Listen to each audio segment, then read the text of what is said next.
गणेशोत्सवात कोकणात जाणाऱ्या चाकरमान्यांना टोल माफी मिळालेली आहे। टोल माफीचा राज्य सरकारनं GR प्रसिद्ध केलाय। 5 सप्टेंबर ते 19 सप्टेंबरपर्यंत ही टोल माफी लागू असेल। पोलीस चौकी, पोलीस स्टेशन आणि RTO ऑफिसमध्ये टोल माफीचे पासेस मिळणार आहेत।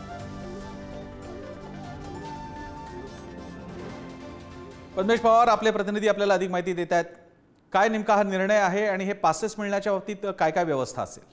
नक्कीच प्रशांत सर, आपण बघितलं कोकणात जाणारे जे गणेश भक्त आहेत त्यांना टोल माफी करण्याचा जो GR येतो आता सध्या प्रसिद्ध झाल्याचं कळतंय। त्याचबरोबर गणेशोत्सवासाठी ज्या कोकणात जाणारे गणेश भक्त आहेत त्यांना उद्यापासून 19 सप्टेंबर पर्यंत या कालावधीमध्ये जी टोल माफी होणार आहे ती त्यांना मिळणार आहे। त्या संदर्भात आपण जर मुंबई बेंगळुरू गोवा मार्ग असेल, त्याचबरोबर मुंबई गोवा असे दोन आणि अनेक जे मार्ग आहेत त्या मार्गांवरती ही जी टोल माफी असणार आहे ती त्यांना मिळणार आहे। त्याचबरोबर त्यांना एक पासेस देण्यात येणार आहेत आणि ते पासेस त्यांना त्यांच्या गाडीवरती लावण्यात सरकारने सांगितलेलं आहे।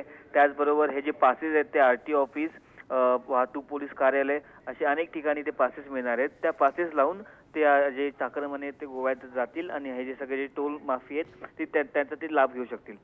धन्यवाद पद्मेश, तुम्ही दिलेल्या माहितीबद्दल। दरम्यान मुंबई गोवा महामार्गावर अवजड वाहनांना बंदी घालण्यात आली आहे। गणेशोत्सवाच्या पार्श्वभूमीवर ही खबरदारी घेण्यात आली आहे। 5 सप्टेंबरच्या मध्यरात्रीपासून मुंबई गोवा महामार्गावर 16 टन किंवा त्यापेक्षा अधिक वजनाच्या अवजड वाहनांना वाहतुकीला मनाई करण्यात आली आहे। जीवनावश्यक वस्तूंची वाहतूक करणाऱ्या वाहनांना यातून सूट देण्यात आली आहे।